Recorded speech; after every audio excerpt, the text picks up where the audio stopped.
লক্ষ লক্ষ টাকার মাল নষ্ট হয়ে যাচ্ছে। এই মালগুলো জং ধরে আয়রন হলে আমরা বেচতে পারি না। এই লাইনে কোটি কোটি টাকার ব্যবসায়, কোটি কোটি টাকা এক প্রকার বলা চলে, দেশের চাকাই এই রোড থেকে চলে।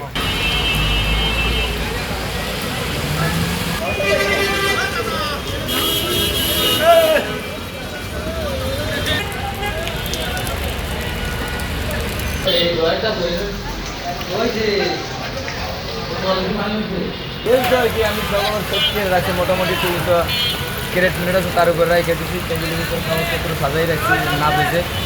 পানি হচ্ছে 11টার দিকে থই করতে পানিতে। এই যে পানি হলেই কি এখানে হাঁটু পরিমাণ পানি? এখানে হাঁটু পরিমাণ পানি হয়ে যায়।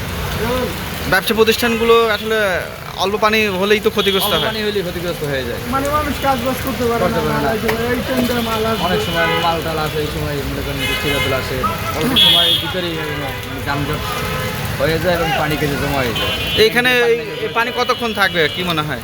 এইরকম বৃষ্টি না থাকলে হয়তো দেখা গেছে বিকেলের ভিতরে টানতে পারে, আর যদি আবার বৃষ্টি বাদল হয় তাহলে পানি বাইরে যায়। আমরা যদি অফিসে কাজ করি, আজকে অফিসে মাল না আসলে দেখা যাচ্ছে আমরা গাড়ি লোক না দিলে টাকা পাবো না। আমাদের মানে একটা দিন আমাদের মাইট যাচ্ছে, এই দুটো দিন ধরে তো বৃষ্টির জন্য আমরা কাজ করতে পারতেছি না। আমরা তো ঢাকাতে আসছি কাজের জন্য। এখন তো এইভাবে যে পানি যদি থাকে, মার্কেট থেকে তো মাল আসবে না। মাল না আসলে তো মালিক গাড়ির লোক না দিলে টাকা দিবে না, এটা আমাদের ক্ষতি। এখন আমাদের তো বৈশা খাইতে হয়, আমাদের গায়ে থেকে টাকা মালিক বাইরে খাইতে হয়। এখনো মালিক দিবে না, কাজ করলে মালিক দিবে। পানি কখন থেকে প্রবেশ করে?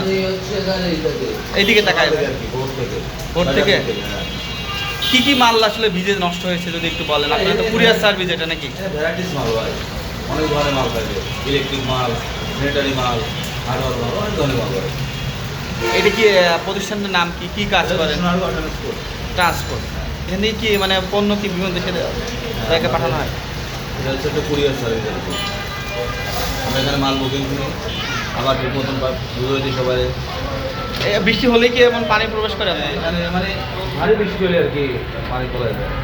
এই বংশাল রোডের অবস্থা খুবই খারাপ। সরকার জন্য দ্রুত পদক্ষেপ নেই ড্রেনগুলো পরিষ্কার করার জন্য। এই এলাকাবাসী অনেক কষ্টে আছে। পানি হলেই গলা সমান পানি, হাঁটু সমান পানি হয়ে যায়। মানুষ এখানে বসবাসের উপযোগী না। আর এখানে দ্রুত যেন সিটি কর্পোরেশন পরিষ্কারের ব্যবস্থা করে। এই যে আপনাদের ভেতরে ব্যবসা প্রতিষ্ঠানের ভেতরে পানি ঢুকেছে, আমাদের বিভিন্ন লক্ষ লক্ষ টাকার মাল নষ্ট হয়ে যাচ্ছে। এই মালগুলো জং ধরে আয়রন হলে আমরা বেচতে পারি না, এই তো আমাদের ক্ষতি। কখন পানি ঢুকেছে প্রবেশ করতে? গতকাল রাত্রে ঢুকেছে পানি, আসলে কালকে রাত্রে ঢুকেছে। আর এখন পানি অবস্থায় আপনি দেখতে পাচ্ছেন সরাসরি। পানি নামতে কতক্ষণ সময় পানি লাগতে নামতে পারে? কবে নামবে, কখন নামবে তার সঠিক জানি নেই। কেন পানি জমে কেন এত? এখানে পাশেই তো বুড়িগঙ্গা। পাশে বুড়িগঙ্গা যাওয়ার তো ব্যবস্থা থাকতে হবে, যাওয়ার পানি পাস হওয়ার ব্যবস্থা থাকতে হবে। না পাস হলে তো সমস্যা, পানি তো স্থায়িত হয়ে যায় জায়গাটায়। এক্ষেত্রে তো আমাদের কিছু করা থাকে না। এই লাইনে কোটি কোটি টাকার ব্যবসায়, কোটি কোটি টাকা এক প্রকার বলা চলে, দেশের চাকাই এই রোড থেকে চলে ঘুরে। পুরোনো ঢাকা যেহেতু এখানে শিল্প এলাকা,